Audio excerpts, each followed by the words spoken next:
여러분은 새로운 문명의 진입을 목전에 두고 있으며 그 문명은 수직적 형태에서 수평적 형태로 움직일 것입니다. 하지만 문명의 성격은 단시간 내에 전환될 수 없으며 점진적으로 형태를 바꿔나가야 합니다. 그것이 문명을 오래 유지할 수 있는 방법입니다.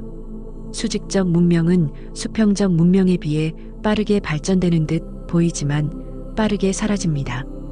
빠른 듯 보이지만 불안정하며 긴장이 따릅니다. 반면에 수평적 문명은 느린 듯 보이지만 여유롭고 안정됩니다. 이것이 우주의 많은 문명들이 시행착오로 얻은 교훈입니다.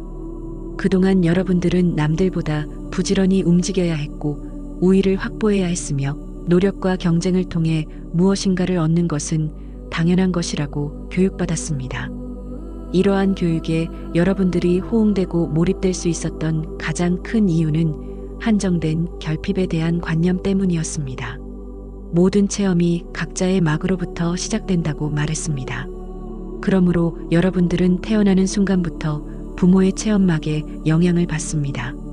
오랫동안 종속적 문명에 살아온 여러분들은 전체 사회에 스며 있는 결핍에 대한 관념으로 인해 아무리 반복적으로 태어난다 해도 이를 알아차리고 변화시키기에 역부족이었습니다.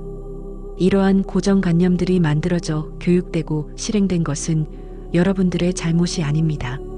결핍에 대한 관념은 식민 프로그램 매뉴얼의 일부입니다. 여러분은 이 점을 전혀 알 수 없었습니다. 또한 그것이 식민지 프로그램의 일부라는 사실에 접근한 사람은 아무도 없습니다. 어떤 사람이 외딴 무인도에 난파되어 30년간 홀로 살았습니다. 그는 섬의 주인이며 바다의 주인이며 세상의 주인으로 삽니다. 어느 누구도 이에 대해 반박하지 않습니다. 왜냐하면 그 섬엔 그 외에 아무도 없기 때문입니다. 우리가 지난 나우 앤드 타임이라는 메시지에 이야기 나누었듯이 여러분들의 현실은 오직 지금 이 순간만 존재합니다.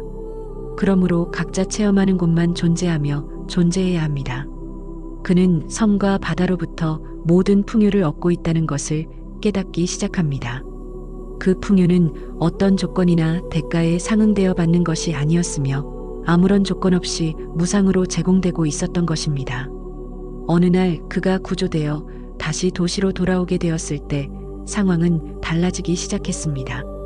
무인도에서는 모든 창조의 책임을 지닌 모든 것의 주인이었습니다.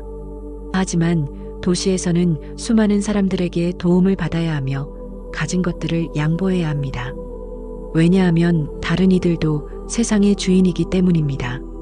이제 그는 자신만이 세상의 주인이라는 생각을 내려놓습니다. 현실의 주인공이라는 생각을 잊기 시작합니다. 그리고 자신이 사회의 일부임을 받아들이고 적응합니다. 여러분의 지난 문명들이 수평적 형태였다면 시간이 흐를수록 지구와 우주의 풍요로움을 알았을 것입니다. 그래서 모든 사회의 지표들이 풍요로움에 맞추어 움직였을 것이며 전혀 다른 관념과 사상을 만들어 발전했을 것입니다. 잠시 여러분들이 살고 있는 지구를 돌아보겠습니다. 여러분들은 윤회 프로그램에 의해 지구에 반복적으로 태어납니다. 반면에 지구는 여러분들이 만든 관념과 생각과는 관계없이 언제나 풍요로운 지구로 남아 있습니다. 가진 것 없이 빈곤하다는 생각은 정복자들의 의도대로 여러분들이 만들어낸 관념일 뿐입니다. 그래서 우리가 여러분들은 풍요로운 지구에 살고 있습니다. 라고 강조한다 해도 여러분들의 현실은 거의 변화가 없을 것입니다. 왜냐하면 이미 창조된 현실 체험의 막들은 여러분들이 태어나기 이전에 이미 고정되어 있고 지구가 풍요롭고 아름다운 행성이라는 생각은 할 수 있어도 그 영향으로 현실은 여전히 힘들게 전개되기 때문입니다. 이제 의식상승의 출발선에 선 여러분들은 세상이 풍요롭다는 사실을 깨닫게 될 것입니다.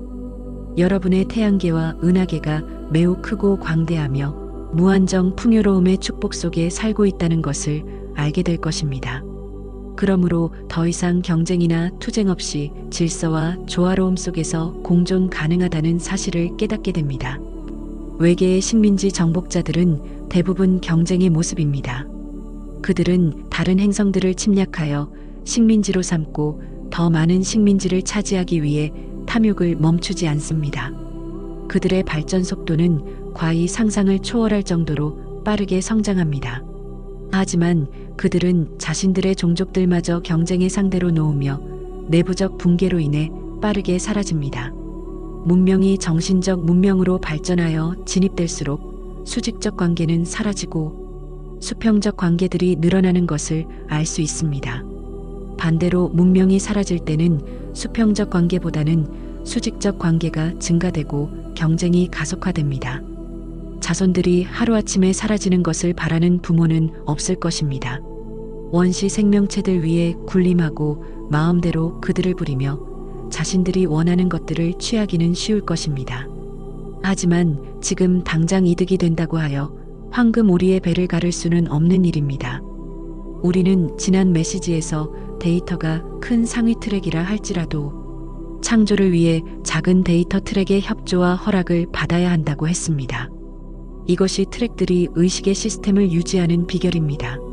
수평적 관계 속에서 상대 시스템을 인정하고 존중하며 조화롭게 공존하는 것입니다. 아무리 훌륭한 창조적 행위일지라도 다른 은하계, 성단 트랙들의 협조와 의견을 무시하고 원하는 대로 마구 창조할 수 있는 것이 아닙니다. 항상 창조를 위해서는 주변의 의식들에게 양해를 구해야 하며 그들과 공존할 수 있는 방법을 먼저 생각해야 합니다. 우리가 전하는 메시지는 여러분들의 이해의 그림을 확장하여 가슴의 사랑을 열기 위한 시도입니다. 지난 역사 속에 잠들어 있던 수많은 진실들을 알리는 이유는 막연하고 무조건적인 이해의 강요만으로는 여러분들의 고정관념을 변화시킬 수 없다는 것을 알기 때문입니다. 여러분들이 이해할 수 없었던 수많은 사건과 역사의 본질을 깨닫고 이해하게 되면 사랑으로 승화시킬 수 있는 기회를 얻게 될 것입니다. 그러므로 오히려 여러분과 외계의 방문자들이 행한 모든 체험에 감사해야 하며 그 체험으로 인해 시스템이 더욱 발전할 수 있었다는 사실이 이해될 것입니다. 문명 전수의 방향은 여러분들의 선택에 달려 있습니다. 우리는 여러분들이 문명의 중심을 잘 잡고 탐험의 길로 나설 것이라 믿습니다. 우리는 창조자입니다.